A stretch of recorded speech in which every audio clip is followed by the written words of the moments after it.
નમસ્કાર વિદ્યાર્થી મિત્રો, ગઈકાલે આપણે શ્વેતકણો, રક્તકણો, રુધિર રસ અને ત્રાકકણો વિશે ભણ્યા. બરાબર.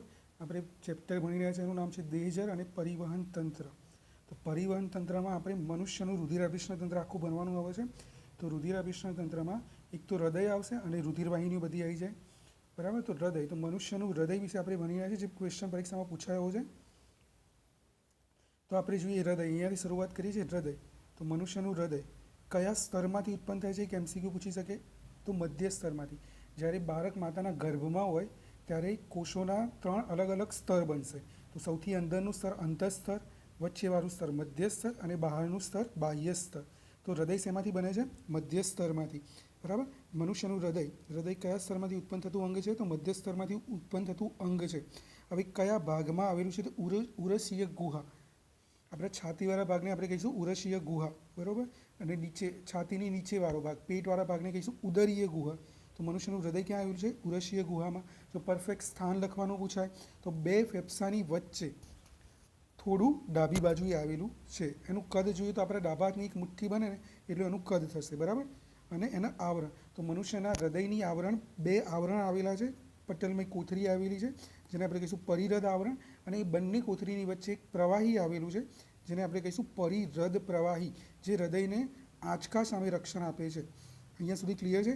મનુષ્યનું રુધિરાભિસરણ તંત્ર મધ્ય સ્તરમાંથી ઉત્પન્ન થાય છે, ઉરસીય ગુહામાં, 2 ફેફસાની મધ્યમાં, થોડું ડાબી બાજુએ, એક મુઠ્ઠી જેટલું કદ, અને એની આજુબાજુ આવેલી પટલમય બેવડી રચના જેને આપણે કહીશું પરિહૃદ આવરણ, અને એની વચ્ચે આવેલા પ્રવાહીને પરિહૃદ પ્રવાહી કહે છે.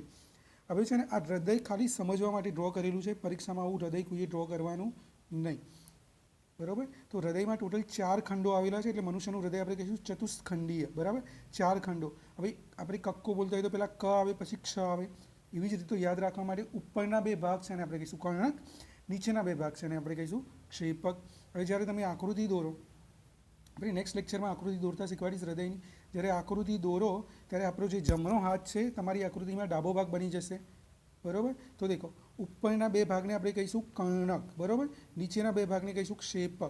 હવે જમણી બાજુએ આવેલું કર્ણક જમણું કર્ણક, ડાબી બાજુએ આવેલું કર્ણક ડાબું કર્ણક. એવી રીતે જમણા ભાગનું ક્ષેપક અને ડાબું ક્ષેપક. આ રીતે ટોટલ 4 ખંડો આવેલા છે. હવે કર્ણક છે ને સાઇઝમાં થોડા નાના હોય, તમે થોડા નાના ડ્રો કરેલા છે. જ્યારે ક્ષેપક છે સાઇઝમાં થોડા મોટા હશે. બરાબર. પણ 4 ખંડોમાં રુધિરનું પ્રમાણ તો એક સમાન જ હશે. એવી રીતે અહીંયા જો, અહીંયા મેં એક વાલ દેખો, જમણા કર્ણકમાંથી રુધિર આવશે હંમેશા જમણા ક્ષેપકમાં, મતલબ ઉપરથી નીચે આવશે. એવી રીતે ડાબા કર્ણકનું રુધિર આવશે ડાબા ક્ષેપકમાં. બરાબર. જમણા કર્ણકનું રુધિર ડાબા કર્ણકમાં નહીં જાય. એવી રીતે જમણા ક્ષેપકનું રુધિર ડાબા ક્ષેપકમાં નહીં જાય. આમ રુધિરનો પ્રવાહ ઉપરથી આમ નીચે જ જશે. એવી રીતે અહીંયા બી આમ ઉપરથી નીચે.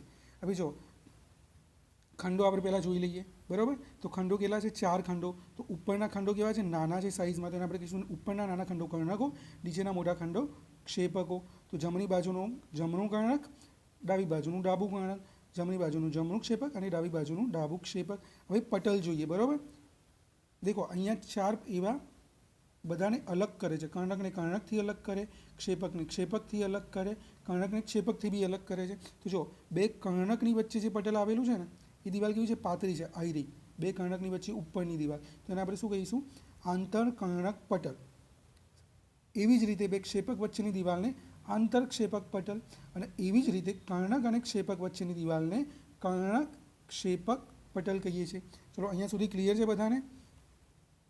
2 કર્ણક વચ્ચેની આંતરકર્ણક, 2 ક્ષેપક વચ્ચેની આંતરક્ષેપક અને કર્ણક ક્ષેપક વચ્ચેની કર્ણક ક્ષેપક પટલ. ચલો, હવે આપણે જોઈએ વાલ્વ. તો અહીંયા જો જમણી બાજુ એક વાલ્વ આવેલો છે. અહીંયા મેં 3 લાઈન ડ્રો કરી છે.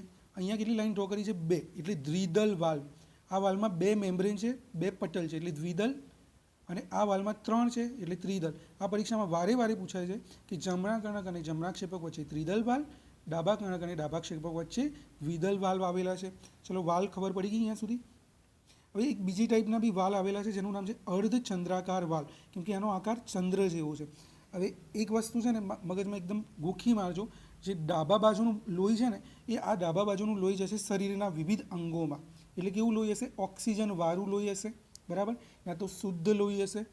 એવી જ રીતે જમણા કર્ણક અને જમણા ક્ષેપકનું લોહી જશે ફેફસામાં, કેમ કે આ લોહી કેવું છે? અશુદ્ધ છે, ઓક્સિજન વગરનું છે અથવા તો CO2 વાળું છે. જ્યારે આ મતલબ જમણા ક્ષેપકમાંથી ક્યાં જાય છે?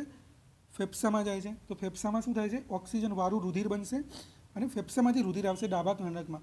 ફરી એકવાર કહું છું, ડાબા કર્ણકમાં જે રુધિર છે એ ક્યાં આવશે? ડાબા ક્ષેપકમાં. અને ડાબા ક્ષેપકમાંથી જશે વિવિધ અંગોમાં. બરાબર? એટલે અહીંયા એક પાઇપલાઇન જેવું હોય જેને આપણે કહીશું ધમની. એ ધમનીનું નામ છે ધમની કાંડ. તો ડાબા ક્ષેપકમાંથી જે રુધિર જશે એ ધમની કાંડમાંથી જશે શરીરના વિવિધ અંગોમાં. તો આ જગ્યાએ અર્ધચંદ્રાકાર વાલ્વ આવેલો છે. એવી જ રીતે જમણા ક્ષેપકમાંથી રુધિર ક્યાં જશે? ફેફસામાં. કેમ કે જમણા ક્ષેપકમાં કેવું રુધિર છે? અશુદ્ધ રુધિર છે, એને શુદ્ધ થવાનું છે. તો જમણા ક્ષેપકમાંથી રુધિર જશે ફેફસામાં.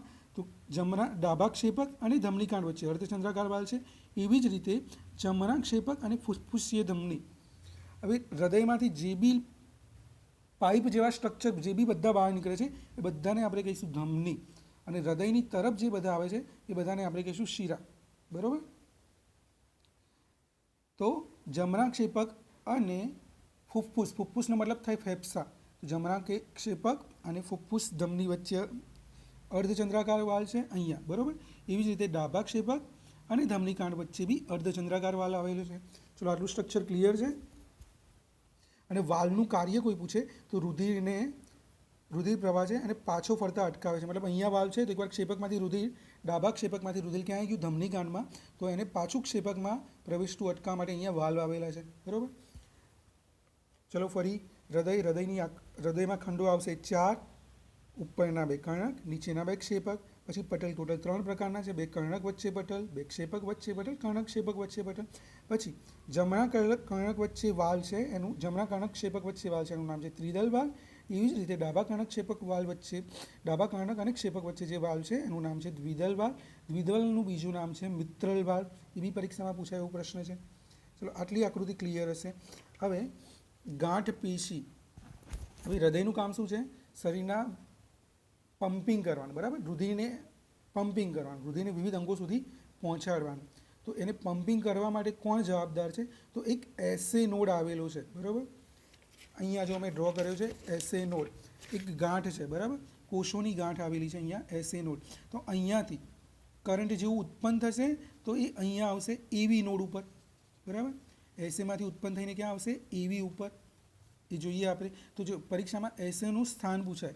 એસેને આપણે નૈસર્ગિક પેસમેકર કહીશું કારણ કે એમાંથી કરંટ જેવું પ્રોડ્યુસ થશે, કરંટ જેવું પેદા થશે જેના લીધે કર્ણકો છે એ સંકોચન પામશે. હવે ઉપરનો ભાગ સંકોચન પામે એટલે રુધિર આવી જશે ક્ષેપકમાં. એવી રીતે ક્ષેપકો સંકોચન પામશે એટલે રુધિર ક્ષેપકમાંથી બહાર.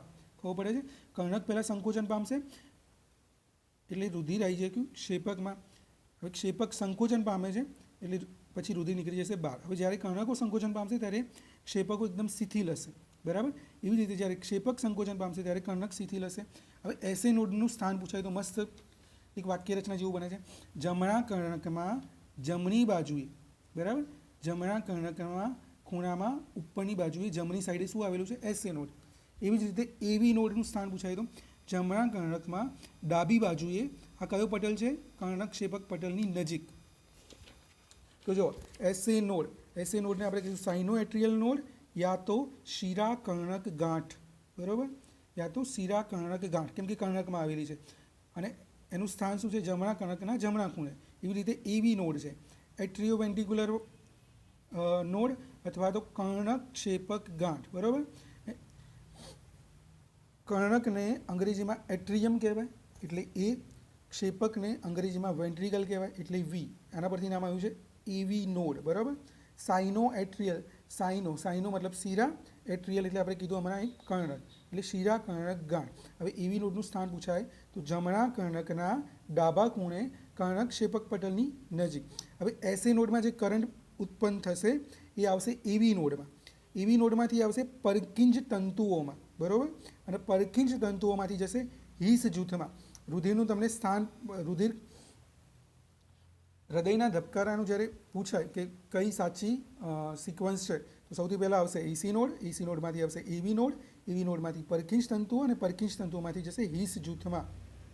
બરાબર?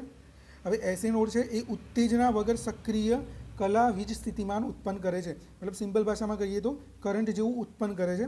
એના લીધે હૃદય ધબકવાનું ચાલુ રાખે છે. મતલબ એવી એસે નોડમાંથી ધબકારા જશે એવી નોડમાં, બરાબર. અહીંયા જે ધબકારા આવ્યા એના લીધે કર્ણક સંકોચન પામશે, અહીંયાના ધબકારાના લીધે કર્ણક સંકોચન પામશે, બરાબર. એ ધબકારા આવશે એવી નોડમાં.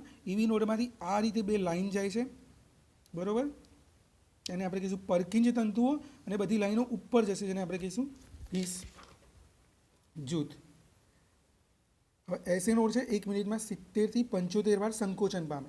એટલે જ આપણને ધબકારા 1 મિનિટમાં આપણે ગણીએ તો 70 થી 75 કે 72, એવરેજ લઈએ તો 72 ધબકારા થતા હોય છે. બધા માપી જોજો 1 મિનિટમાં કેટલા ધબકારા થાય છે. હવે આ જે ઇસીજી છે, આને કહીએ, આ તમે બધા પિક્ચરોમાં જોયું હશે, બરાબર. કોઈને હોસ્પિટલમાં દાખલ કર્યો હોય તો એક મશીનમાં આવી લાઈનો ચાલતી હોય છે, પછી એ લાઈન સીધી થઈ જાય મતલબ મરી ગયો. તો આ બધાએ જોયું હશે ઇસીજી. તો એ ઇમ્પોર્ટન્ટ થિયોરી છે, પરીક્ષામાં પૂછાય આવી. તો જો ઇલેક્ટ્રોકાર્ડિયોગ્રાફ, બરાબર. ઇસીજીનો મતલબ શું થશે? ઇલેક્ટ્રોકાર્ડિયોગ્રાફ, બરાબર. તો ઇસીજી શું છે? તો હૃદચક્ર, મતલબ આખું રુધિર આવશે કર્ણકમાં, કર્ણકમાંથી ક્ષેપકમાં, અને ક્ષેપકમાંથી બહાર નીકળી જશે ત્યાં સુધીનું એક હૃદચક્ર હોય, બરાબર. તો એ દરમિયાન થતો હૃદયની વિદ્યુત પ્રક્રિયાનું રેખાંકિત આલેખન, એ દરમિયાન જે આપણે હમણાં કીધું એસે નોડમાં કરંટ જેવું પ્રોડ્યુસ થશે,